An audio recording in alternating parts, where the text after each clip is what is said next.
It's Hollie's Hotspurs back with another one. Chatting all things Tottenham, we're second to none. Special guests every time, if it's win, lose or draw. The passion is high like Harry Kane when he scores. Or when Lloris makes a world-class save. We got Højbjerg running the mid every game. Settle down, stick around, share your thoughts with the panel. And make sure you're subscribing to the channel. COYS.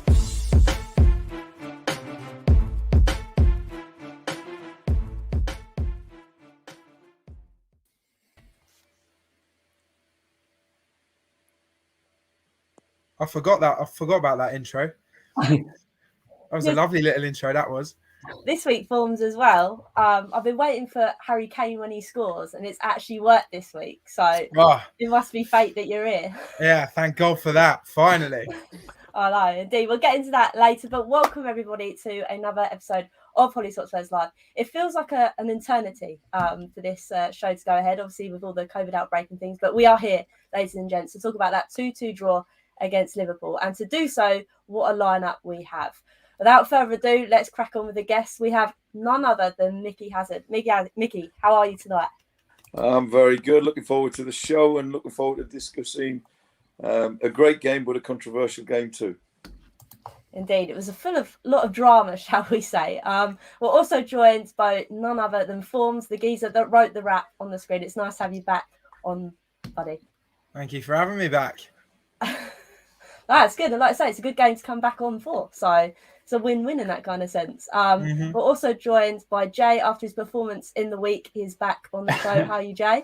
I'm all right. I finished pacing around in the living room yesterday watching the game. So this is the first time I've sat down since. So it's kept me on my feet the whole match. So I'm excited to talk about it. Honestly. Right. It should be a good one. So let's crack off with further ado. Now, I think the first thing we need to talk about is obviously that Harry Kane goal. Like we said in the intro, when he scores. And it's been a long time coming. And I think I'll start with Micky. Micky, how excited and delighted were you for Harry Kane to get on the score sheet, especially in the opening as well? Well, delighted, number one, first and foremost, because it's great news for the team. It's great news for the club.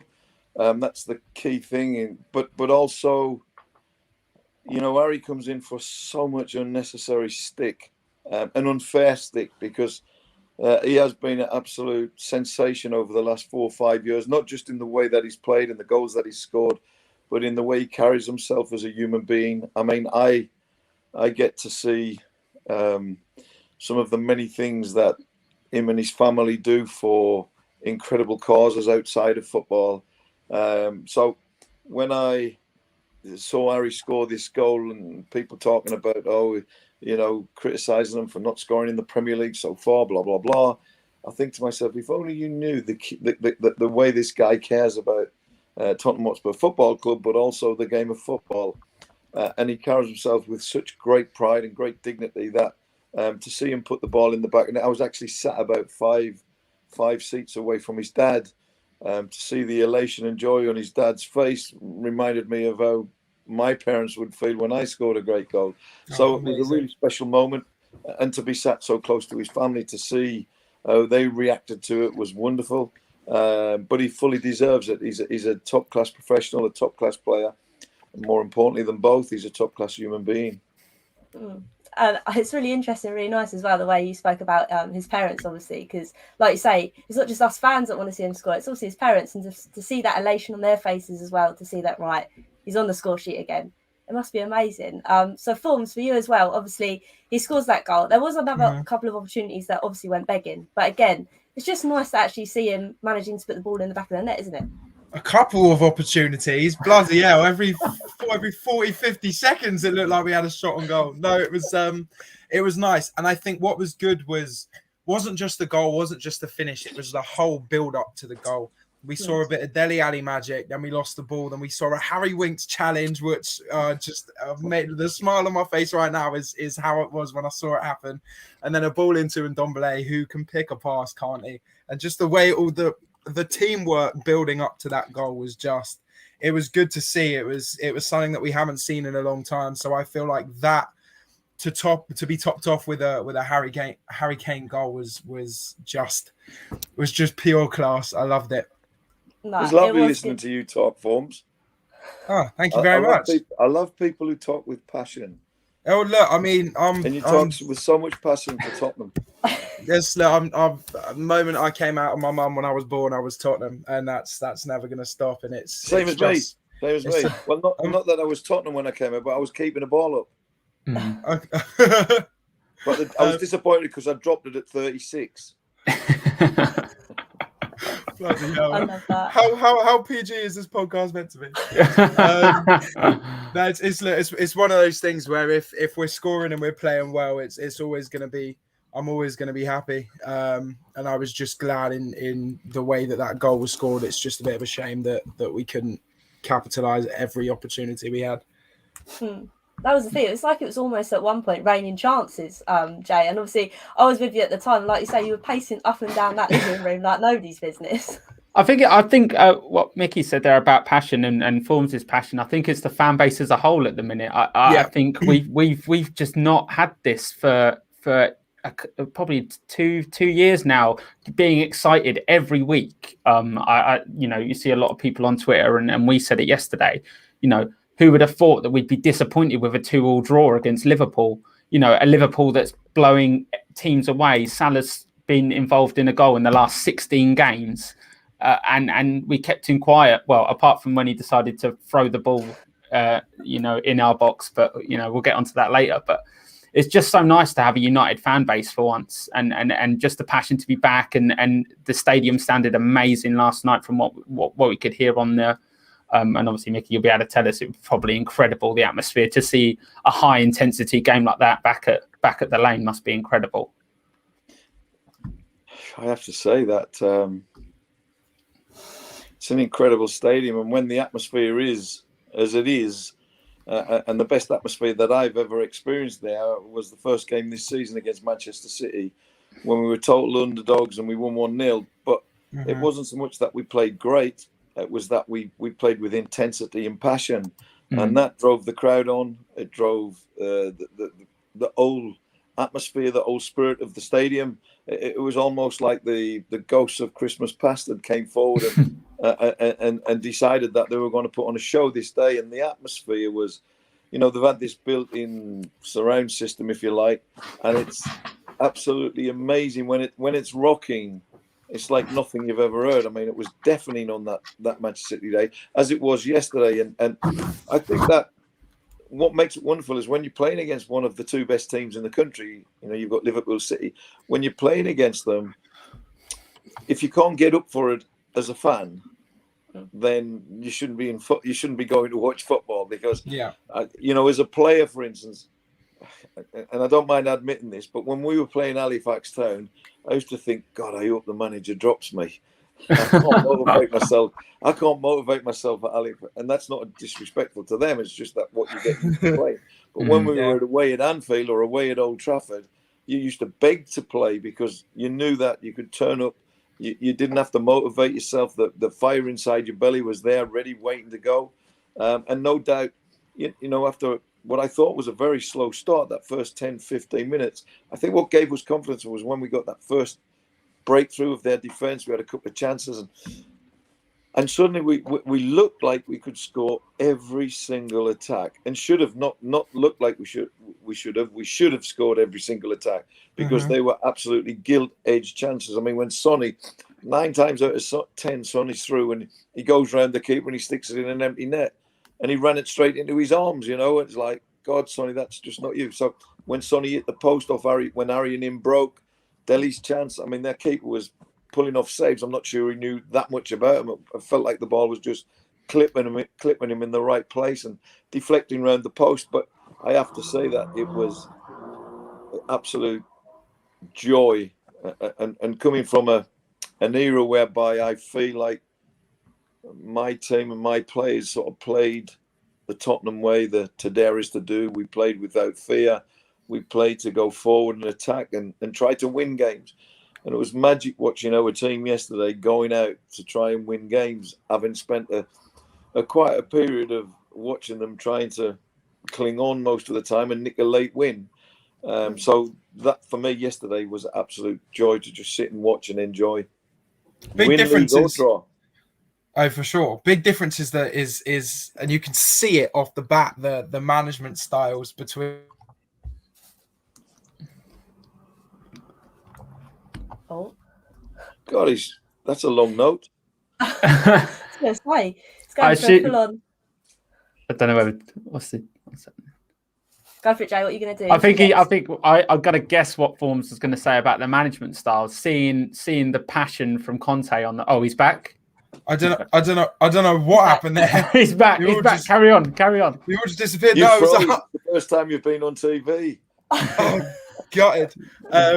No, it was. I was saying the difference in management styles between Conte and Nuno and Jose has been massive. And I saw an interview that Eric Dyer had with Sky Sports, and then he came out and said something like that. We haven't trained this hard since Poch was our manager, and you can see and you can tell just in the way that we play and the intensity that we're showing, and how much higher the fitness levels are now to when they were at the start of the season. And last season, we're running more, we're just doing more to win the ball. And yesterday was a great way to come back from a 2.5 week break. And I'm glad we've got. I was never skeptical of Conte coming in, but now I feel like I can say I'm glad that we've actually pulled our finger out and got someone as class as Conte in. Because he knows what he's doing. No matter what club he goes to, he's gonna improve players. And more importantly than his knowledge, which is second to none,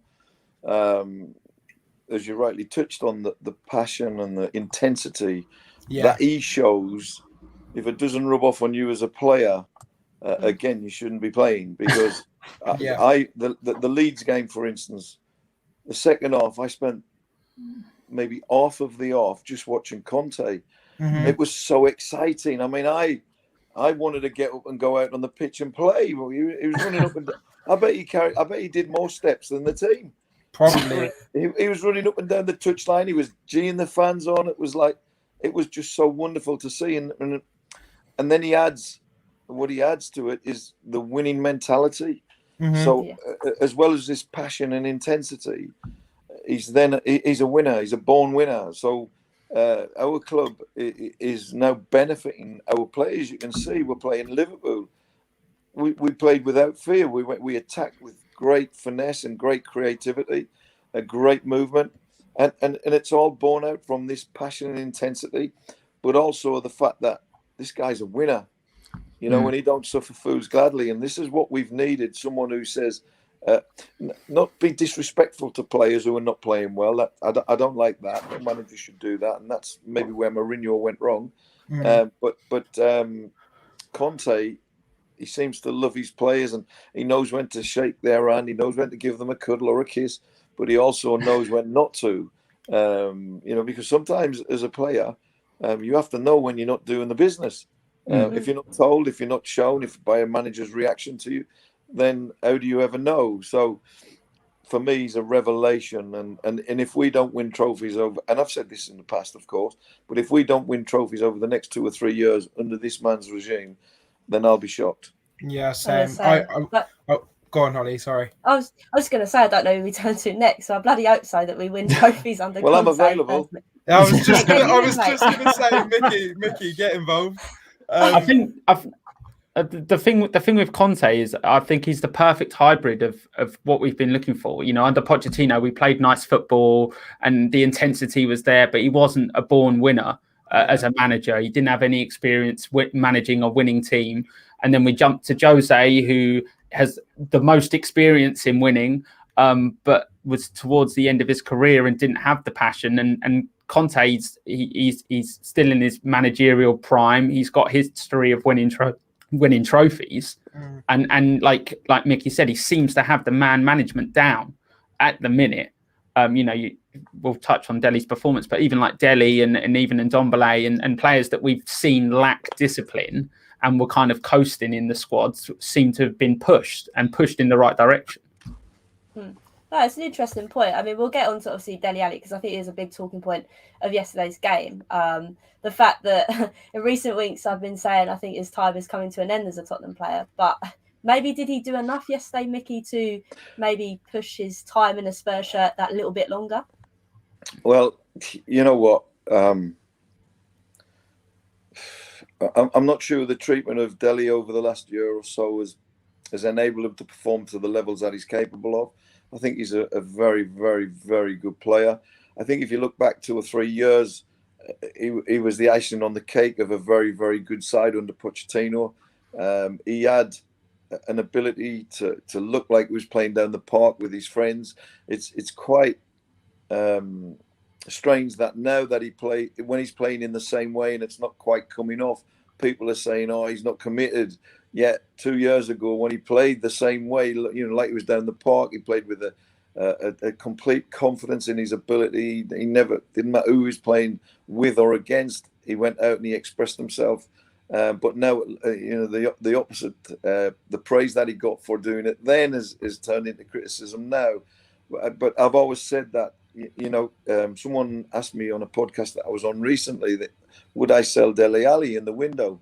Absolutely not. If you go through our midfield, we sort of do lack a little bit of creativity. It was nice to see Winks supplying some of that on Sunday, but Dele Alli is the one player who's got that special eye of the needle pass, that special run, that special goal in him, and it's our job, not my job or your job, but it's part of our job that the fans, the management team, to rebuild this kid, because he's a very special talent, and if we could get Dele Alli back to his very, very best, it would be like signing a £50 million player and getting him for free.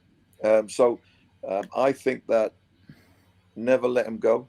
For me, he should be in our best 11, and with playing it week in, week out, he will show or he'll rediscover the form, provided that the manager shows faith and confidence in him, because all players need that. They shouldn't need it. It should be about your own confidence and nobody else's. And if you believe in yourself, you shouldn't need anybody else to believe in you. But sometimes when you lose confidence, you need that backing from above, the management, the board, the club, whatever, fans. But I think Dele Alli's an absolute must to stay at our football club. Must. He offers something different that no other player in our squad does. His runs yesterday in behind their defence, he could have had 2 or 3 goals himself yesterday. Should have. Not could have. He should have. That's a confidence thing, though. I think in our third, in the middle third, he was phenomenal, and then in the final third, he just lacked that old Dele Alli spark where sometimes when he had that opportunity to cross it to Kane, the old Dele Alli is taking that on and slotting that in the near post for himself. And then it's you're right when you touched on confidence just before. It's a matter of keeping that level that he's played at in the Liverpool game as consistent as possible, and he'll be back to business in no time. I didn't mean to completely interrupt you there, Mickey, but I'm going to no. Listen, it's a chat show. It's a chat show, but don't do it again, yeah.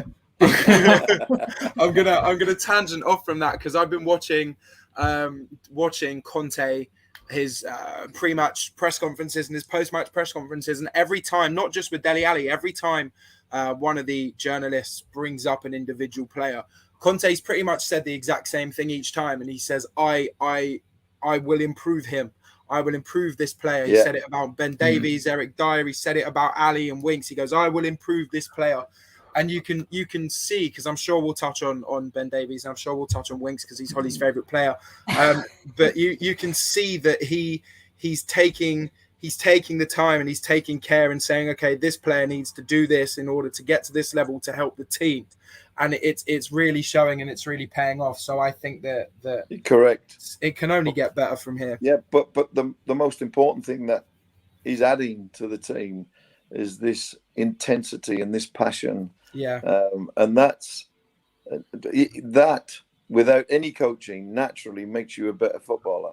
To play with intensity and passion, it makes you a better footballer, despite getting bad coaching, if you like. So if you're getting good coaching as well as what Conte offers, plus the passion and the intensity, then you can only improve. And what we are seeing, or what we saw yesterday, was players that maybe were on the way out at Spurs suddenly coming alive with the order training that he's implementing, the passion, the intensity, and also his knowledge. We're seeing players that possibly were on the way out suddenly coming back to life and maybe, just maybe, we're going to start developing into a very, very good side again. I read Gary Neville this morning, and he was talking about us fighting comfortably for a top 4 place this season.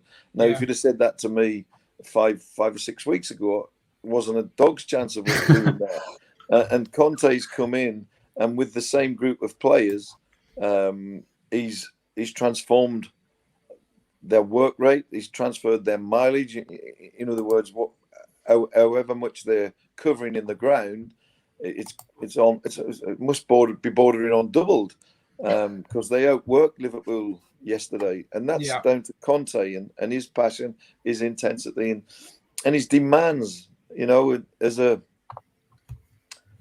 manager, you must demand of your players. I'm not one for rotation. I don't like rotation.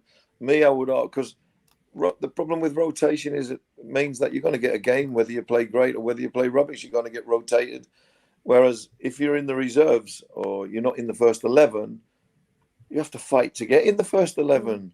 Mm-hmm. So therefore, the best 11 play, but then the rest have to fight to get in, and that keeps the 11 in the first team on the toes and you behind fighting. So you're all improving because of that fight. So rotation, given play, we've seen it doesn't work because we lost to Mura when we rotated 10, 11 players.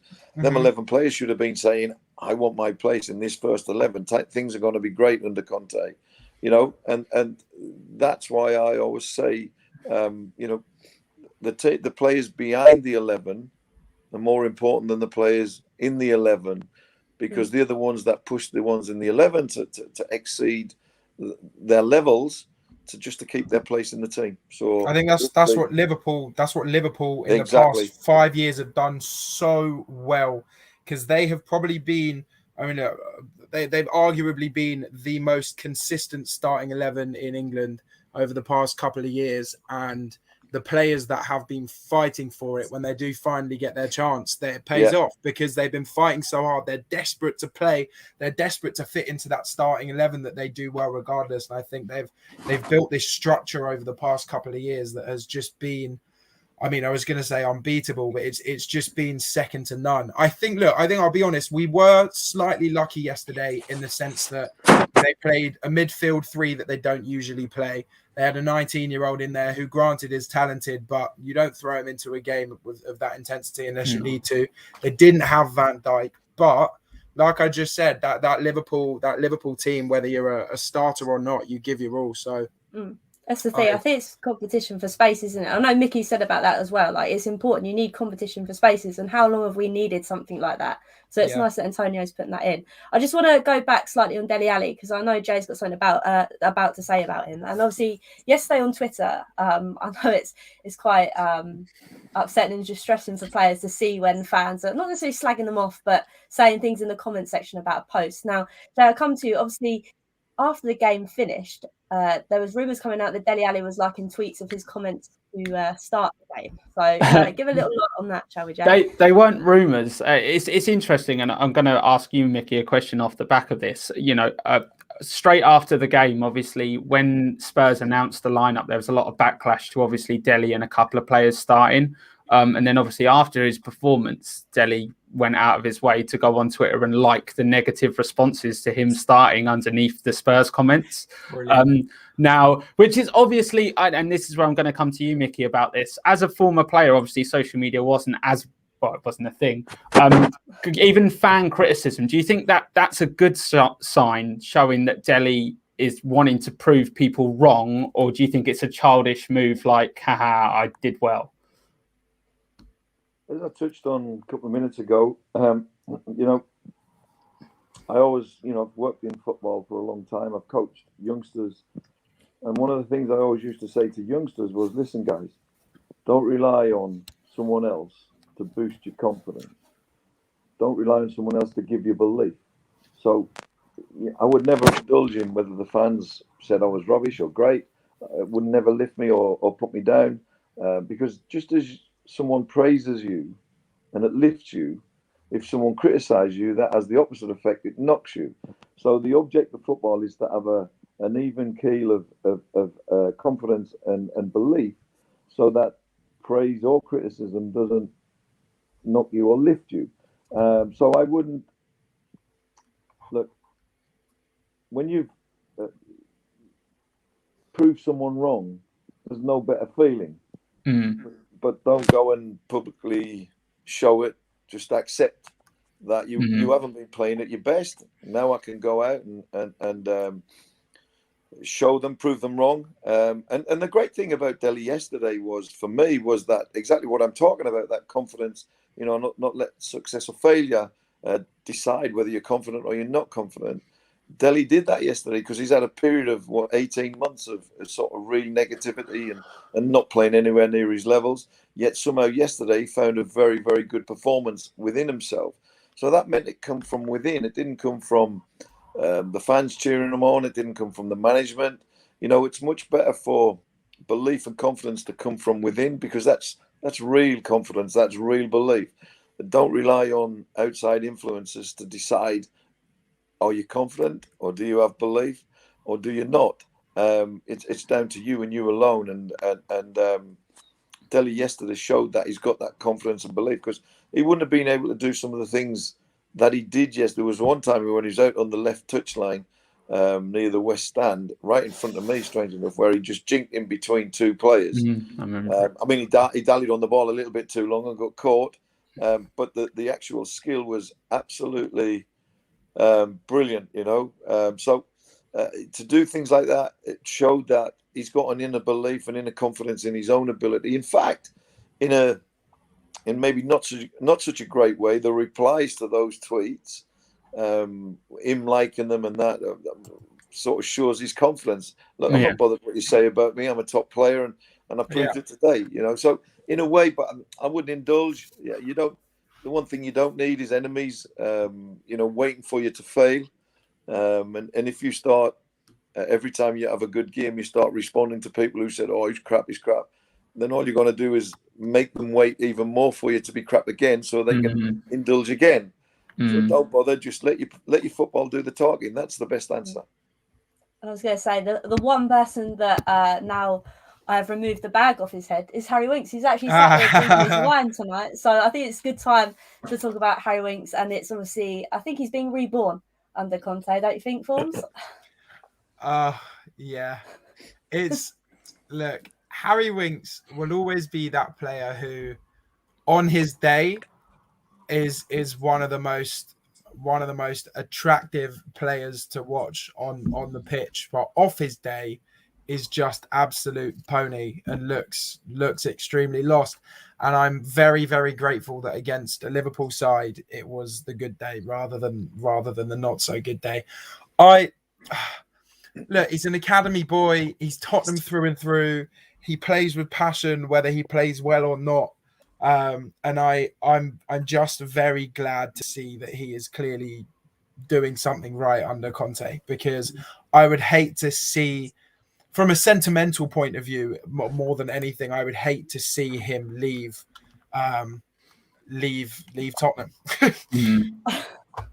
I'm happy that he's playing. I want nothing more than for Harry Winks to be extremely successful and win trophies at Tottenham, because that he's clearly stated those are his intentions.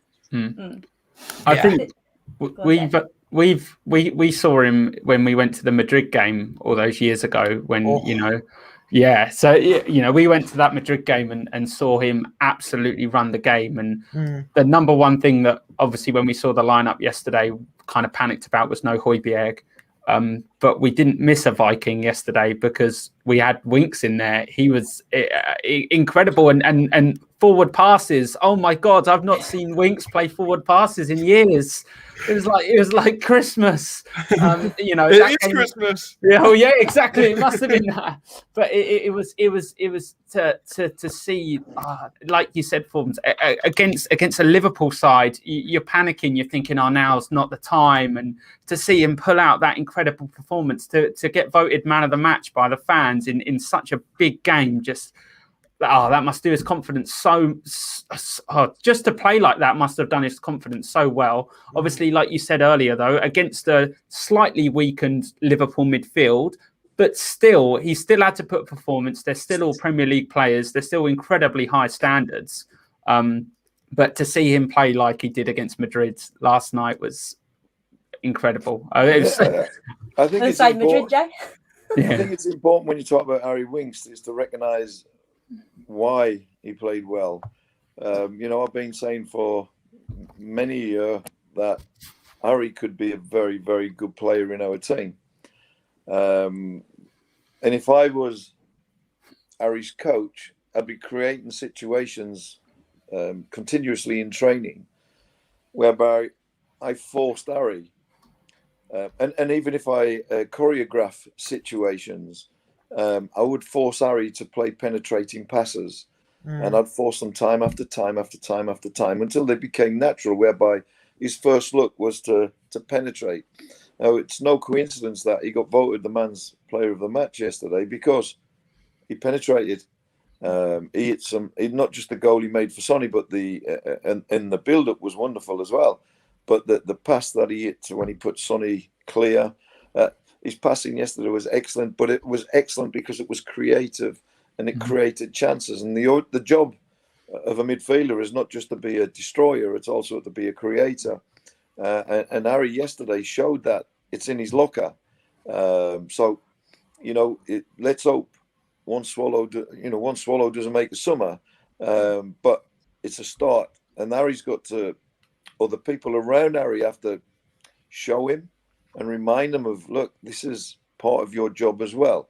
And because he got himself sort of almost trapped in this sideways and backwards passing, which didn't enhance him as a footballer.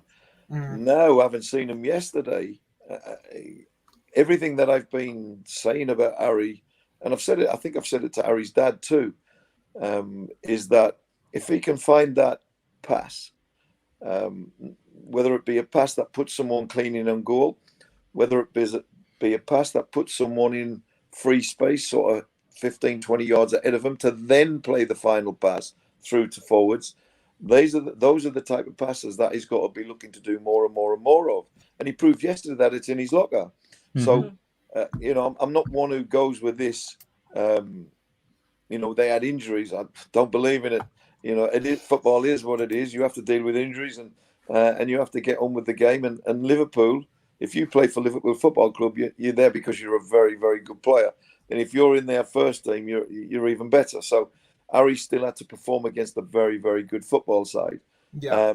But he's proved it that he can play the creative game. And now he has to keep building on it, keep adding to it. And as I said, my advice to Conte would be, look, if he can play like that and create like that, most games, and most games he won't, because creativity, even defined in the dictionary, is something that can't be done at will. But if he can produce it every now and again, we'll be delighted, because that's what he's been lacking. And he must grow and get confidence within himself from how good he was on those through balls yesterday. And I hope that he really keeps looking for that type of pass, because if it's in your locker, then you owe it to yourself to produce that, because it's that pass that will get you talked about or get you man of the match, rather than the pass back to the centre-back. Agreed. And I mean, me being his biggest fan as well, I was just so over the moon that, like you say, he was actually pinging balls forward. There's been so long when I'm doing my pieces out, because like you said, we've seen it from him before. So why can't he produce it again? And like you say, maybe it's a confidence thing again. And maybe, like you said as well, Mickey, maybe it's Conte's belief in him and using those scenarios in training that's actually making him play that certain way again. Hopefully. I mean, I'm definitely hoping. Again, pretty much like Dele Alli, if we can rediscover Harry and add to his game, or not add to it, bring it out more, then we've got another 50 million player on our hands for free. So that's what it looks like Conte is doing. He comes with the promise of making players better, and so far the signs are that we're seeing better footballers. Not that it's not been in there in the past, but it's coming out again. So fingers crossed, because we need a few new players. We might not have to buy as many as we thought.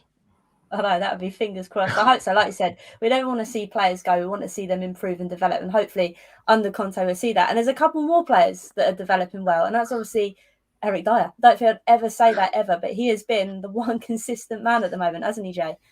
Well, I think we said this in the week when we were talking about the squad and how many of those players, we were ready to ship out of the door because of their poor performances under the previous two managers. To now, he's consistent and it's scary. I wouldn't take him out of the team. There were moments where we didn't want him in the team, and now I wouldn't take him out. If you think, Cooty's still out injured at the minute, with him in there as well, I don't get me wrong, Davies is playing incredible, but if you swap Cooty for Davies and you got either Sanchez or Davies, and you've got Cooty in there with Dyer, you can't drop him. He's playing undroppable at the minute, but the key point in that is at the minute, and you still got to wait and see. I remember buying my Eric Dyer shirt 3 years ago and thinking, I'm not going to regret this. I genuinely, I will make this statement now and stick to it. I was speaking to one of my friends earlier. Eric Dyer has been our best player this season, and I never thought I'd hear myself say it and mean it. But I genuinely, I can't see anyone else being on that team sheet before him, apart from Lloris. But he's turned over a new leaf. He's sort of fitted into this role at centre half, because, I mean, when he came out and said, look, I want to move my role from that defensive midfield role into the back line, everyone thought, okay, we'll see. And then he didn't really prove that he could hold his own back there. And this season, especially under Conte, I think he's working wonders. And it's very good to see we have, especially with Romero out, like you said, Jay, it's good to see that we've got someone who is putting in solid, consistent performances, because it gives everyone, whether we change the wing backs or we change the other two that are playing either side of him, it gives the rest of the back line a little bit of confidence. It gives us that momentum to be good defensively. And I think that he's been a vital player for us this season so far. Agreed. Like you said, it's the consistency thing, because obviously yesterday another player that's been rather consistent, I know we just touched on him, and that's obviously Davies as well. Mm-hmm. Like this system for him is really working well. If just to quickly touch on Dyer, yeah. I think the difference in his game is the tempo in his game. For me, he was playing the game, so whether or not that was due to previous managers and the tactics that they implemented, I don't know. What I will say is that since Conte's arrived, he's playing with much more intensity, much more passion, but much more tempo. Look, there's a tempo of movement, there's a tempo of pass. You can move quick, but the ball travels so much quicker than you. So if you're passing a ball 15 yards, for instance, zip it in, and the play that you're passing to is in space, you zip it into them. If you dawdle it into them, then it slows the whole momentum of the build-up down. It enables the opposition to get into shape much quicker. So what Dyer's doing recently, he's playing with much more intensity and passion, but has also added a tempo of pass, but also a tempo of movement to his game, and more urgency. And as a consequence, as we touched on earlier, intensity and passion, just not, those things alone will make you a better player. And he's added those to his game, but he's also added tempo to his play. And he looks at, and Ben Davies pretty similar in that he's benefited from Conte's passion and intensity. And and I've spoken to Ben in the past on Spurs TV about potentially changing his position from left back to the left side of the defence, centre back. And it's nice to see that he does it, because he does that for Wales. Yeah. But also looking twice the player, because he's playing with a passion and an intensity, and he's a good footballer. So when you add the two together, he looks so much better now, so much more, as every player does at the minute, because of that intensity and passion that Conte's introduced. And as long as they keep playing with that intensity and passion, they will naturally develop as better footballers. And then if they listen to the master, that's Conte, then they'll become even better still. And certainly the signs are good. We're not the finished article, but the signs are good that we are rediscovering some of our plays that have been good for us in the past. I agree. That's the thing. Like you said, it's amazing how he's managing to turn players that I would say once had it to now really igniting that fire once again. Because I know, Jay, in the week we spoke about obviously Davies and the fact that he's maybe on his last kind of hurrah at Tottenham. Do you think that's still a thing, or do you think maybe now that he's found that position, we could carry on with him?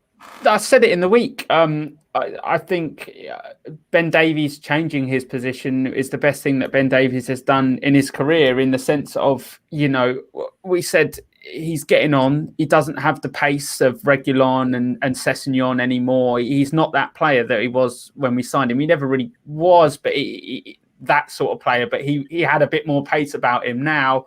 Like we said in the week, to play in a 3, that suits him perfectly where he is in his time in his career. He hasn't got the legs that he used to have, but he's still got the defensive nous that he's always had. And to be able to play that left centre-back role means that he's not going to have to do as much running as the wing-backs, or if he's playing in a 4, he won't have to do as much running. So now he can focus on the good part of his game, which is his defensive ability. And whatever Conte's been telling him, it's been working. And you say last hurrah, but, you know, defenders go on into their 30s, you know, into their mid 30s sometimes if they got the right ability. Look at, and I'm not comparing Ben Davies to Thiago Silva by any stretch of the imagination before I get loads of Chelsea fans in the comments of this, but, you know, it could be his next position. You know, he's doing well there. You know, would I drop him at the minute? No. If Cootie's fit, maybe him or Sanchez, one of the two. But, you know, I think it's perfect for him in his time in his career, you know, where he's at now.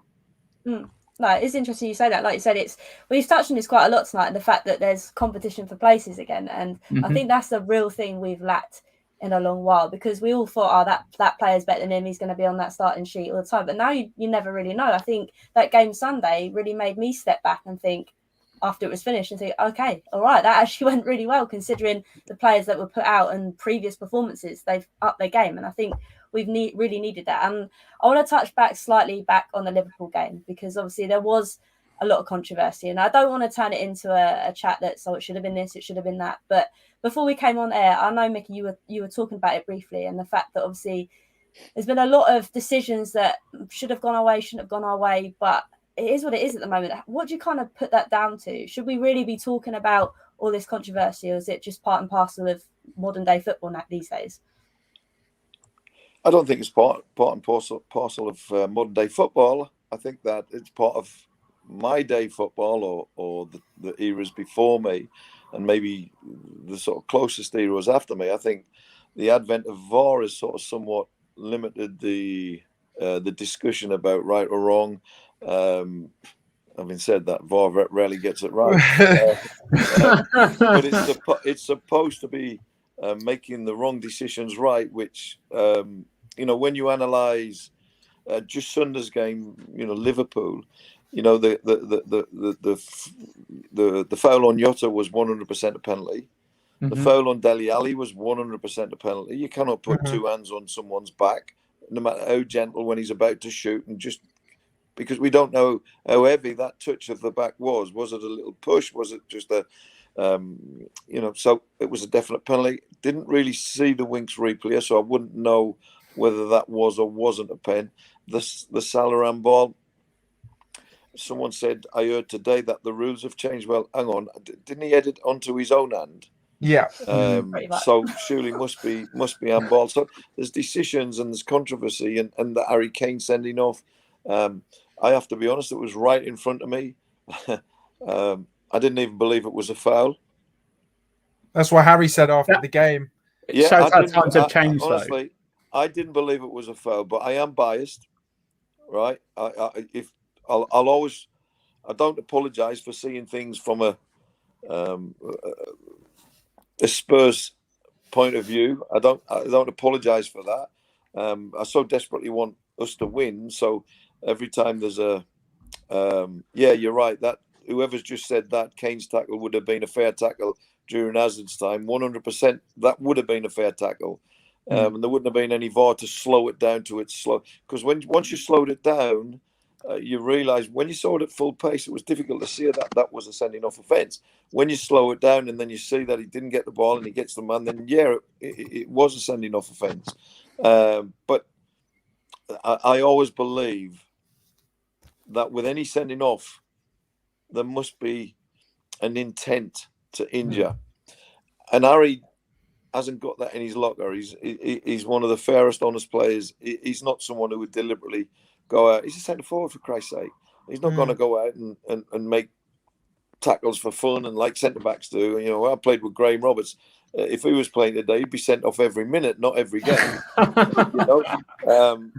But I look at Harry, and he went at it wholeheartedly to win the ball. His momentum of the slide actually carries him through, which makes it look worse than it is. So would I have sent him off for that? It probably in modern day football would be a sending off. Would I have sent him off? No, I wouldn't have even booked him. On the other hand, Robinson, is that even a debate? You can debate Harry's Kane, and as I've said, I've agreed that in modern day football it is a sending off. But Robinson's was just downright disgraceful. He just took the swing. The two differences between the tackles is Harry's one, he was on the floor, he was already sliding. 2, Robertson's standing up and he sweeps at both of his legs. Who was it? It was Emerson's legs, wasn't it? Yeah. He sweeps at both Emerson's legs and floors him. How you can even put those two challenges in the same category, I don't know. No. But look, should Kane have been sent off? Yes. But at the same time, we should have had a pen. Their second goal shouldn't have counted. So it wasn't like there were inconsistencies against because we won 2-1 now. Yeah. They wiped the goal off post game. Imagine. But the point I'm making is that there was controversial decisions on both sides. So yes, you can't sit there and having fight. said that, if you listen to Klopp, he makes it seem like it's just all against Liverpool. And also very, very disappointed to hear him comment on our style of play. Very disappointed. What did he say?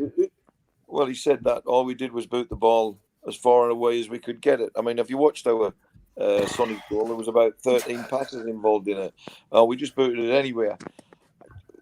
What's it got to do with him? We play the game, number one.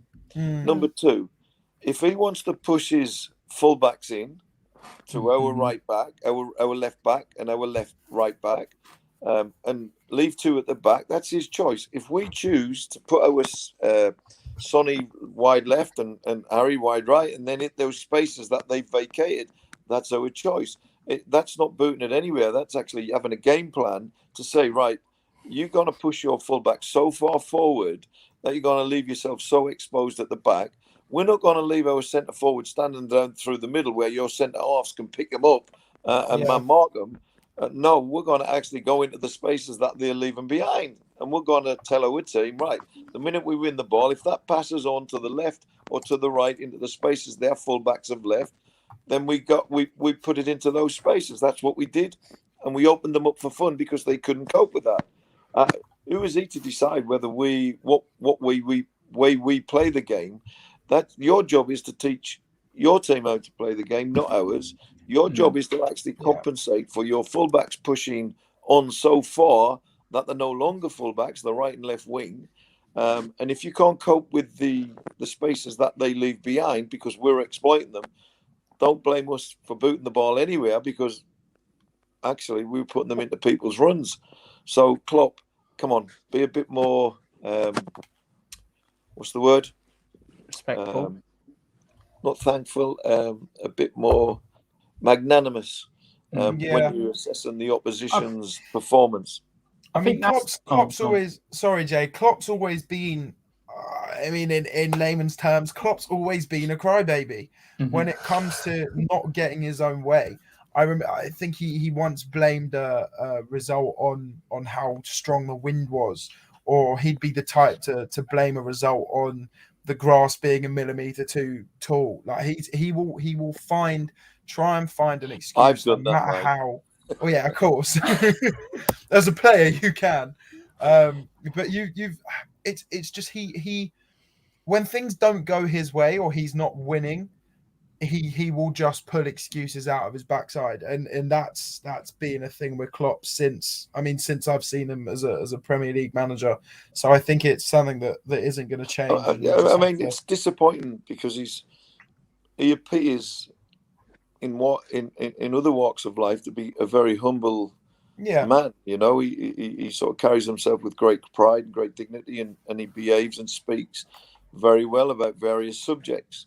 So sometimes when you hear him in his aftermatch, and I know that emotions are running high, and sometimes your decision making or your vision of things or view of things is clouded because of the emotion. And one of the best things that I ever had said to me when I was a coach in my early days was, don't take anything that's happening on the pitch personal, because none of it's personal. If your players are not performing, it's not personal. But you must keep yourself distant, not distance as in you're not involved in it, but distance so that you're able to see what's going on. And if things are going wrong, you're able to spot what's going wrong and put it right. Whereas if you're too emotionally involved, sometimes you can't see the wood for the trees. And for instance, he was so emotionally uptight on Sunday, maybe he didn't spot that his fullbacks were the problems why we were creating so many chances. Yeah. Maybe if he'd separated himself from the emotion of the game, maybe he would have adjusted and maybe said to one of his midfielders, look, when this breaks down, our fullbacks are in there. You've got to be the one covering the right back or the left back, whichever side of the pitch the ball goes down. So there is a method in not involving yourself in the emotional side of it to enable you to get a much clearer picture of the game and the tactics that are going on. And I think he failed to do that on Sunday, and his team got away with a lucky result. Yeah. I think. Oh, go on, Jay. Go on. I was like harmonised. I think. Too many years. That is Formz. Too many years. I think the thing is as well, and we said it when I explained when we watched it yesterday. I said that was the first thing we noticed was the fullbacks, and that's how Liverpool play. You know, the fullbacks go forward, the holding midfielder sits in between the two centre backs. And going off what you said earlier, Formz, about putting a young, inexperienced player in that midfield to do that role, we exposed Liverpool for a tactic that they use to run over teams. That's how Liverpool play. Liverpool don't play to grind out 1-0s. They play to score 3-4 goals against you in the first 20 minutes, absolutely demoralise you, and then just chill out for the rest of the game. And I think a lot of the teams in the Premier League will be watching our game versus Liverpool yesterday. I hope so. And go, look, this is, don't show them respect. This is what happens. You know, the teams that play Liverpool and play Liverpool scared against them are the teams that sit back and let Liverpool do what they want.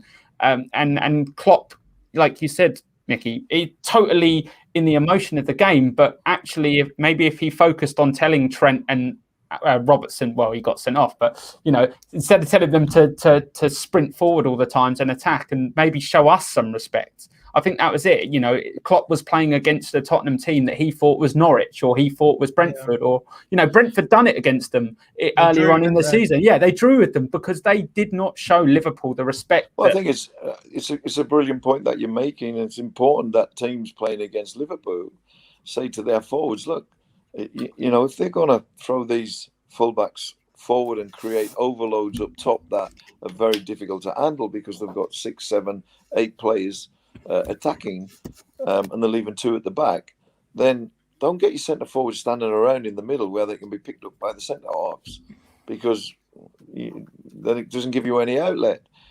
Get your centre forward, one drift left, one drift right, and play in the spaces that the 2 fullbacks have left. For me, it's a tactic that's fairly obvious and sometimes very difficult to implement. But it's important that if you play that tactic as we did, then you get that the minute you win that ball, you're looking for that pass straight away, because the amount of times that we got Sonny and Harry away was just incredible. You know, it almost felt like every time they attacked, that was our best chance of scoring a goal, because they had 2 at the back and no fullbacks. So while it stood them in good stead, and we can't never criticise them for playing that way, it probably works better when they've got Van Dijk at the heart of the defence, because he's quick and he can sometimes make up the ground much quicker than others, and also read the game better. But without Van Dijk there, maybe you have to make adjustments, and maybe not being involved in the emotion of it would have enabled them to see that. No, it is interesting. Like you say, it kind of showed that we've been going on all this evening about Conte. It shows that Conte's tactics was well announced that game, and showed that I'm not saying he's never done his homework, but he's done his homework that game, and it showed that it riled Klopp up, and it was actually quite nice to watch Klopp get riled up, to be fair, from us playing so well. It's always lovely when it's the opposing manager. It's great. But obviously it's great to have this momentum, because our next game is obviously in the Carabao Cup against West Ham. And I won't keep you for too much longer, but I just want to quickly touch on obviously that West Ham game. So Formz, I come to you with this draw under our belts, and a very, shall we say, a draw that could have been a win against Liverpool. How are you feeling against West Ham? Can I swear? Go for it. we got to fuck them up. We got to fuck them up. Like we. Hang on, Formz. Did you get permission? Did they say yes? You could. Yeah, she did. Go for it. I fucking never heard her. Look, I think we, especially now after being kicked out of the Conference League, I think a cup like the Carabao Cup is more important than ever. And we're obviously going to be looking for some sort of revenge from that game that we lost 1-0 away to them. And look, it's West Ham. It's a London derby. We have to bring it to them. We have to kick them out the cup. I remember, however many years ago it was, probably 4 or 5 years ago now, we were 2-0 up. We were 2-0 up against West Ham. We were at home in the cup, and they came back and beat us 3-2 and knocked us out. We just can't. Oh, was it Wembley? Was it at Wembley? Yeah.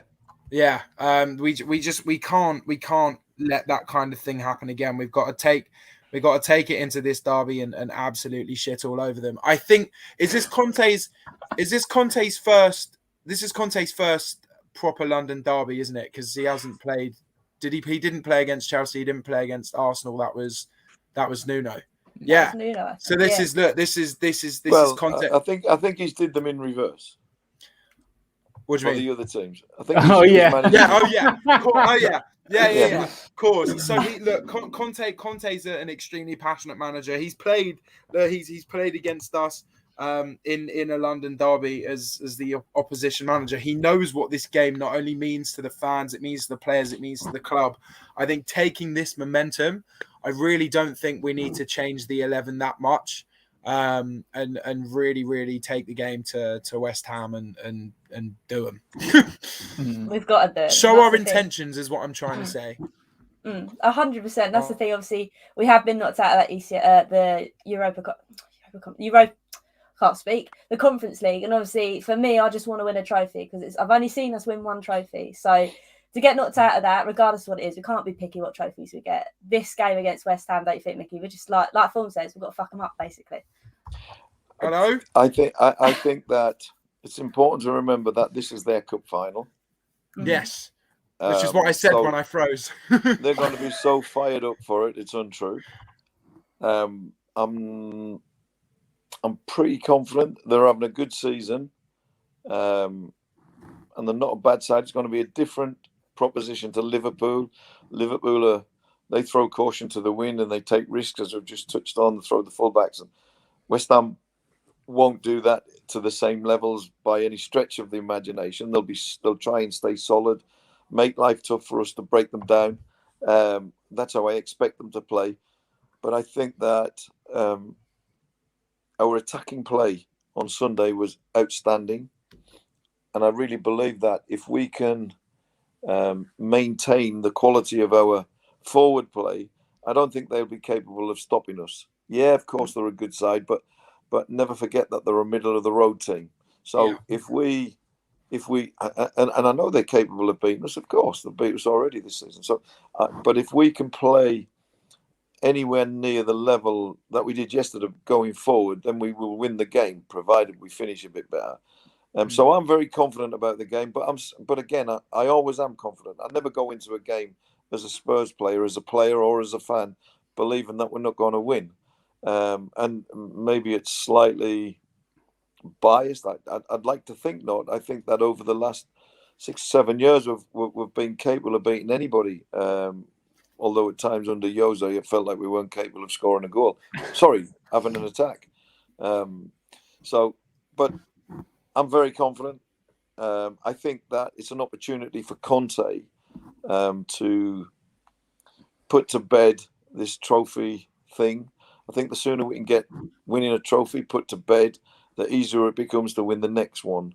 I know from experience, because we struggled to get over the line on the first trophy. Once we got over, we won 3 in 4 years. So it should have been 6 in 4 years.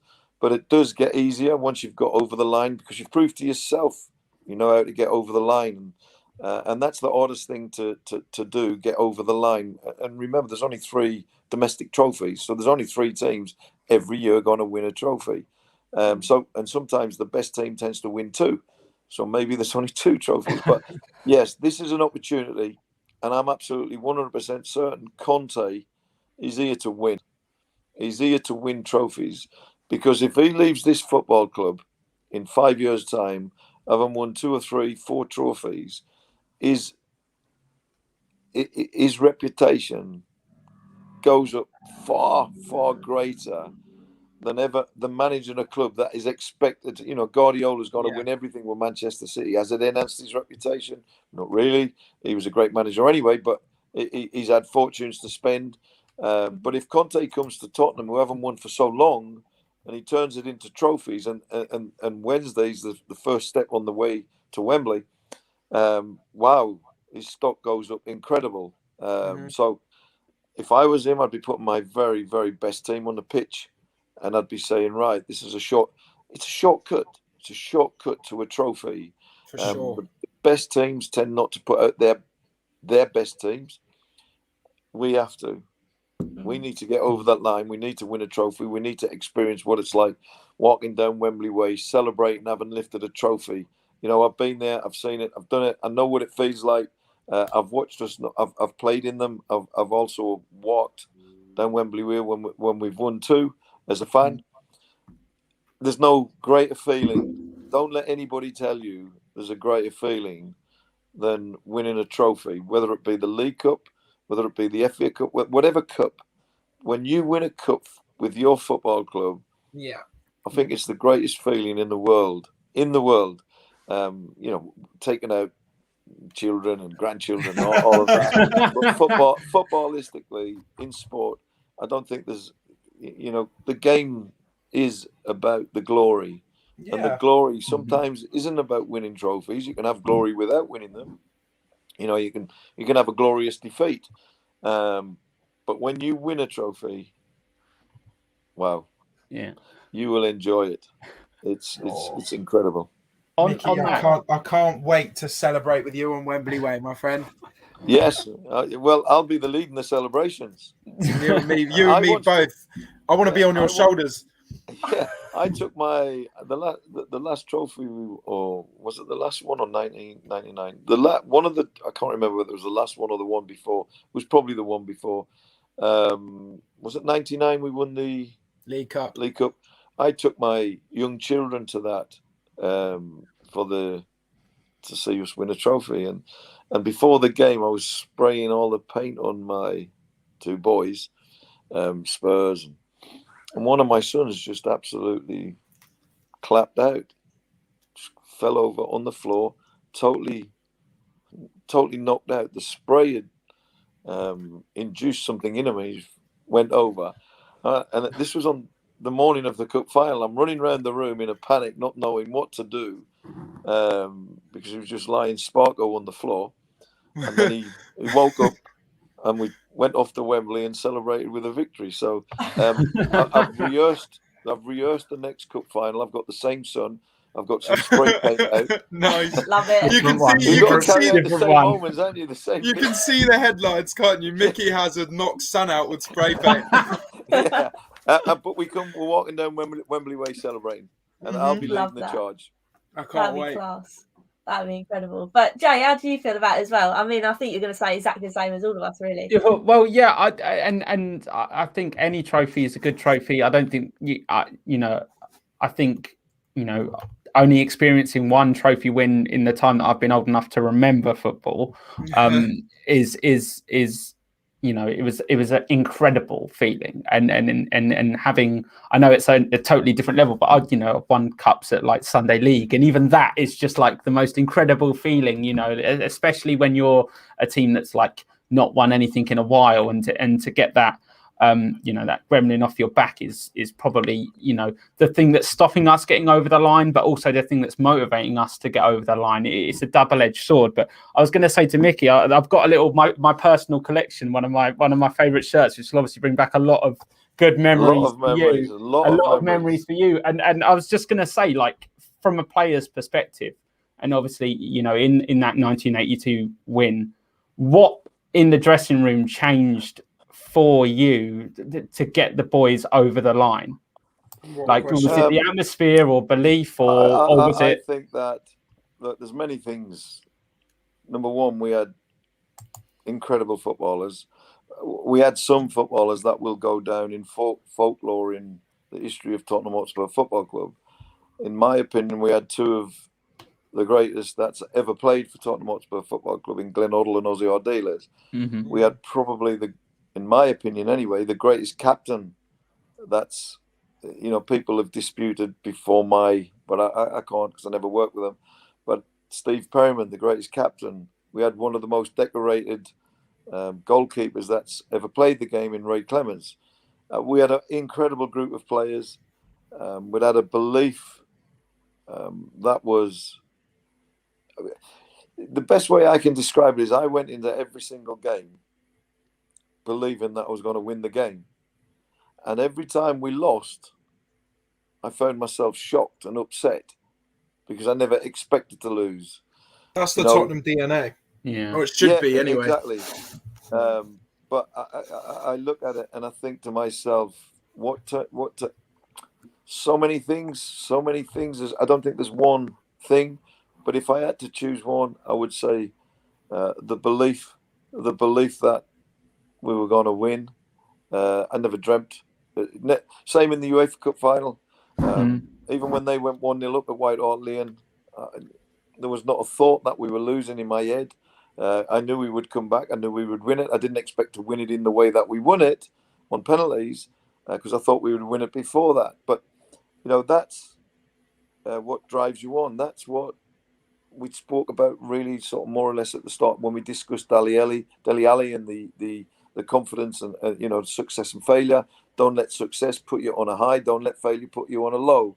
Be somewhere in the middle, grounded, and your confidence levels will always remain the same. Well, I think that's what, when I look back on my team and when I see them same players today, because I play golf with them all of the time, they all carry the same belief and the same confidence today as they did then.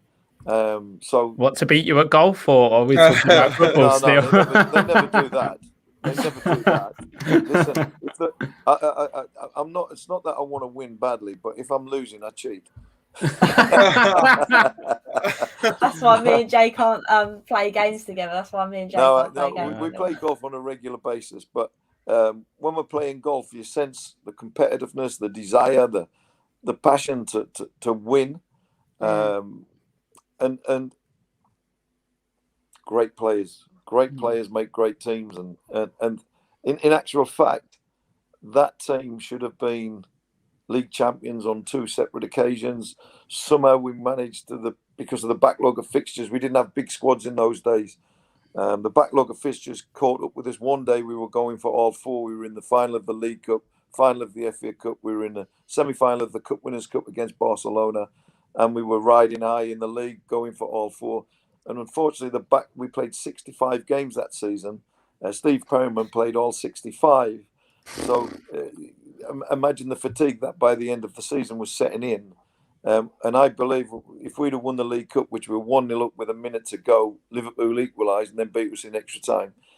if we'd have won that, I honestly believe we would have won all four, because it would have removed the pressure of winning a trophy.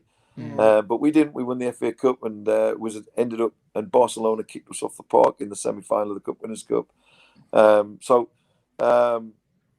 Belief. That's the thing that gets you over the line, knowing that you've got what it takes inside. You've not just in quality, but in terms of desire, passion, intensity. But belief is the overriding thing. Not just in football. I think that's in every walk of life. You've got to believe that you're the best, while not putting limitations on your talents. It's okay to believe you're the best, but it's better to believe you're second best, because second best, you keep striving to be the best. So all my life, I was always the second best footballer in the world. I love that. I love that. I love that. Actually, I've never heard that before, and you know what? That's gonna stick with me. Agreed. Well, it's. I think it's logical, because when you're young, you set goals that you want to achieve, and once you've achieved them, it's very easy to switch off. So if you set your goal to be the greatest footballer that's ever lived, you keep striving. If you never ever believed you're the greatest footballer that's ever lived, I'm second best, I've got to keep going. It drives you forward. It drives you on to get better and better and better. You might never ever reach it, but as long as you're driving and striving to achieve that, it means that you keep moving forward rather than stagnating. That is class. I mean, like Danny said, we need to get you in the changing room to have a chat with the boys and stuff. Honestly, I'm so engrossed with the way you speak, Micky. Honestly, it's for me. I feel like I've been motivated myself to go out now and start kicking the ball around. Well, can you play centre back? I'll give it a go. So I'm more of a winger in my time, but I'll give a centre back a go. I don't know why not. But I'm going to give to one last question, because he's been in the chat the whole time, and it is: would you beat Gareth Bale at golf, Micky? Would you be able to thrash him off the park? He's going to say yes, isn't he? It's a good question, I have to say, and it's a question based on I've never seen him play. I think that I don't know what he's a very low handicapper. I know that. I know that on my day, my best ever round is 3 under par. So I know that on my day, I'm a very good player. Am I as good as I once was when I was younger? I believe I still am. Am I as powerful as I once was when I was younger? So I would imagine playing Gareth Bale, he probably hits the ball 300 yards, whereas I hit it probably 260 nowadays. So I would need to be at my best to beat him. But yes, I think I would beat him. If he's open for the challenge, Gareth, the challenge is there, mate. But can we do it soon? Because my mortgage is due pretty soon. Plus, if you were losing, you'd just cheat and win anyway. So you're all well, good. absolutely. Listen, if you can't win fairly cheat. I got to be honest, guys. I'm joking with that, because I never cheated in my life. I never took a dive. I never went down when I was running through. If someone brought me up, I always tried to stay on my feet. There was one day when we were playing Nottingham Forest, Pete Shilton in goal, Kenny Burns another centre back, and I ran at them and I jinked between the two of them, and I had Shilton to beat. If I hadn't been tripped, I'd have got there comfortably and went round Shilton and scored. But he clipped my legs, and in my quest to stay up, I lost a bit of maybe a yard. So Shilton just got there at the same time as I got there. Yeah. But most players, certainly in modern day football, would have gone down, not me. If I was hurt, if someone kicked me, I was always of the mentality that you won't even know that you've hurt me. The only time I stayed down is when I was in really hurt, when I needed an operation or something, or I split my eye or something. But I would never give the opposition the pleasure of knowing that they'd hurt me, even though they had. Verbals.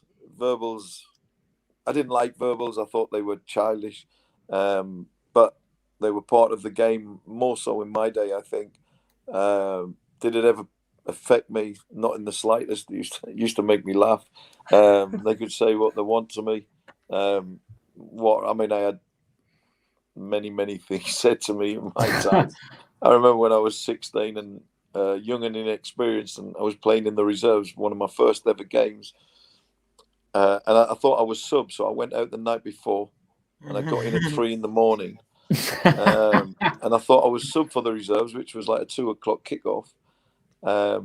And gets the phone call to tell me that I'm playing. I was like sound asleep at 7:30, so I was playing in the reserves. We're playing Crystal Palace, and honestly, I couldn't kick a ball. I could not kick a ball. And this Crystal Palace player said to me, "Oi, mate." I said, "What?" He said, "Do you know your wife?" I said, "I ain't got one." "Well, do you know your girlfriend? I'm giving her a right scene to later." Things like that to put. And he'd go and stand in the box. So I would wander in the box with him because I'd want to take him out and he'd get a pen, But I just used to laugh at it. It was like ridiculous. But those were the type of things that went on my day. I'm not sure they go on today. I certainly hope not, because it's actually hilarious. I was going to say, brilliant. playing in women's football, you do get the fair comments. I would like to say it don't happen, but it does. What, do you get comments in women's football? Yeah. Come on. We need to know which ones. Oh, well, I'm trying to have a think of one now. It's just like common tit for tat, basically. Like, it's not to the same degree as like, I'm going to take you. Well, I suppose because women's football nowadays has that connotation of players maybe batting for the same team, shall we say. You don't necessarily have those kind of comments, but it is kind of saying that it's the same kind of avenue, if that makes sense. Like, I was you always get a bit playing of an against earful. Vinnie Jones. Can you remember Vinnie Jones? For Wimbledon. I was playing against him. He played for Chelsea one day, and I was playing against him, and my teammates used to shout to me, "Pick him up." And I used to turn around and I used to say to my team, "Pick him up. He's our best player. Every time he gets it, he gives us to us." Guess what happened? So for the full 90 minutes, he was trying to kick me. He couldn't get near me. And he was giving it this. And I was giving him that, let him have it. He'll give it to us and all that. And in the last minute of the game, they got a corner. And he scored the winner, didn't he? He ran up to my face, nose to nose. Always. Who's shit now, Mickey? Who's shit now? And John Gorman, who was my assistant manager at the time, came running on the pitch wanting to fight him and everything. I was like, oh, God, karma come back to haunt me that day. Yeah, for sure.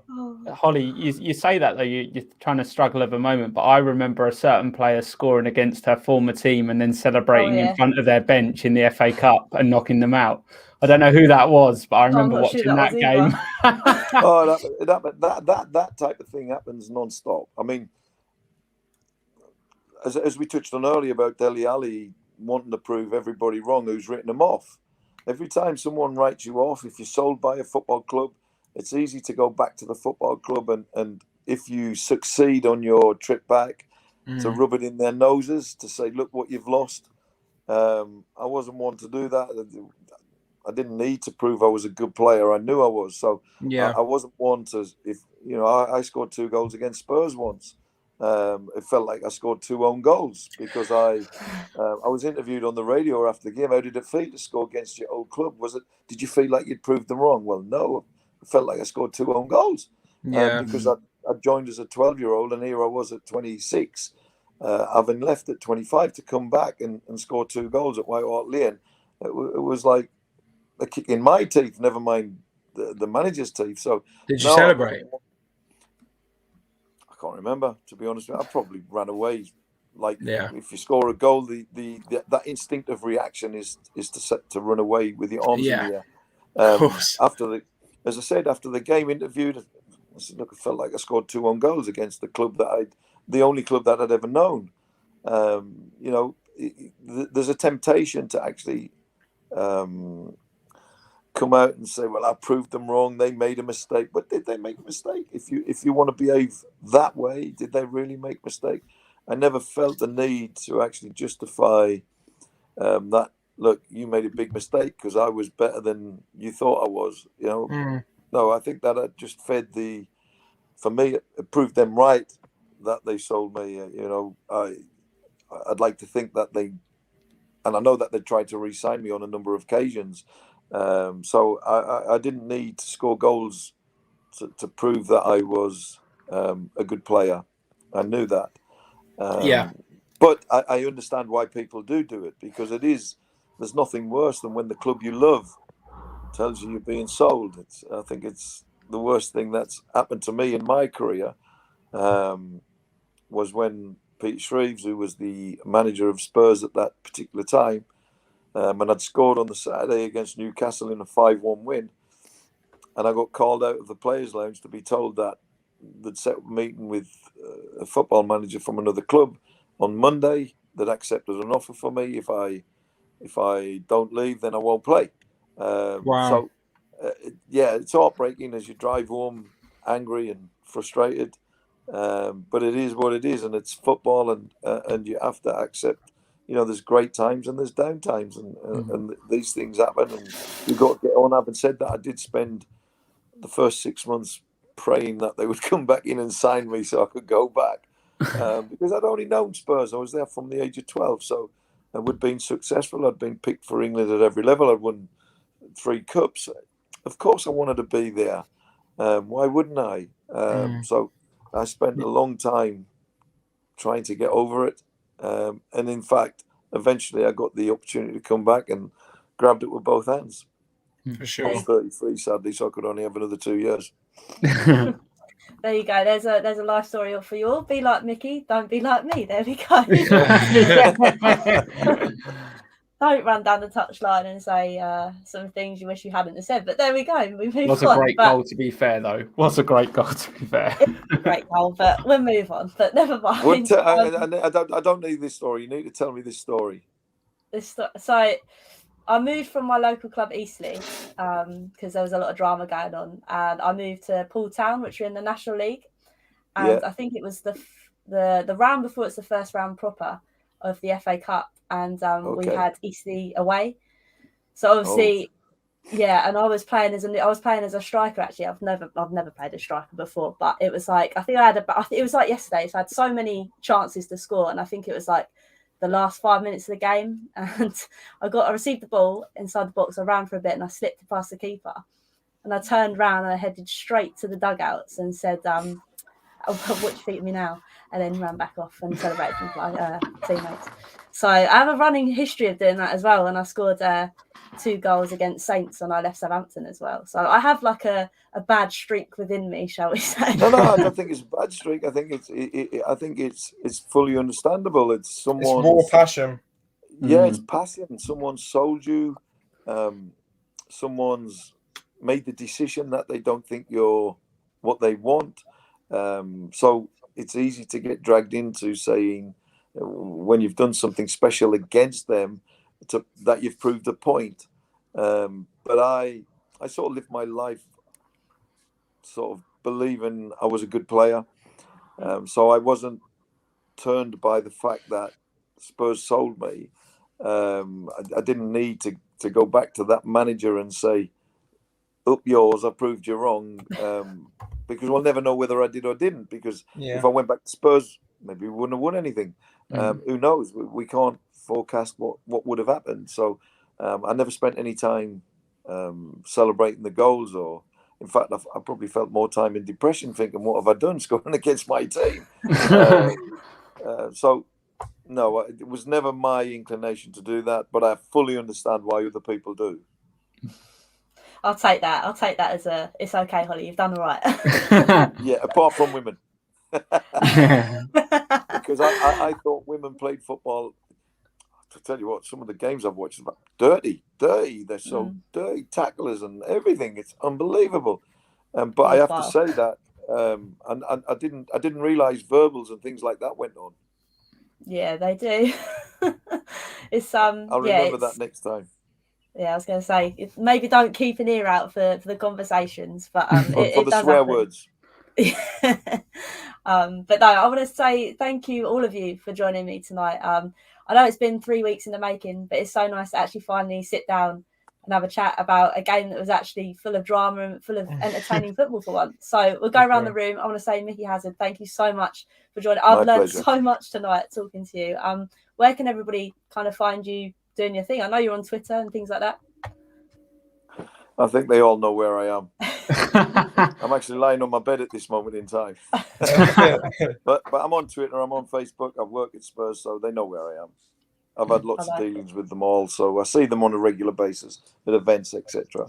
And I have to say it's an absolute joy and a real pleasure to be on here, and educational for me too. I love listening to the fans' perspective, how they view things, how they see things. And it's surprising, well, it shouldn't be surprising, but it's surprising how many great views of the game that fans have. You know, people say, "Oh, the fans don't know what they're talking about." Well, absolutely, they do. You know, just because they haven't played at the highest level doesn't mean they haven't got the foresight to see what's going on. You know, so it's great being on these types of shows and listening to the opinion of the fans. Yeah, I love definitely. that. Thank you so much for taking the time as well, Micky. No, my pleasure. To join us tonight. Anytime. And also, Formz, where can everybody find you doing your thing? I'm Formz on absolutely everything, on Spotify, Apple Music, however you listen to music, and then on the socials, just type in Formz, you'll see this beautiful face everywhere you go. On my For You page, that's where I find you. Yeah, living rent free on everyone's timelines. I love it. Love it. Thank you again, Formz. And Jay, where can everybody find you doing your thing as well? Yeah, you can find me on Twitter, usually with some kind of Pochettino agenda. And also you can find me on Twitch playing Football Manager and Madden and all of that good stuff. So, yeah. Indeed. Make sure you check it out. I mean, you might see my face on there sometimes, but what Jay does is decent if he's not talking about football. But I also want to thank to everyone that has watched tonight. I really appreciate it. Like I say, I'm not very good at pulling people's comments up, but thank you so much for all of you being there. Hopefully, if the fixtures stay planned, there will be a Hollie Hotspurs live in the upcoming weeks. But until next time, I want to say, come on, you Spurs.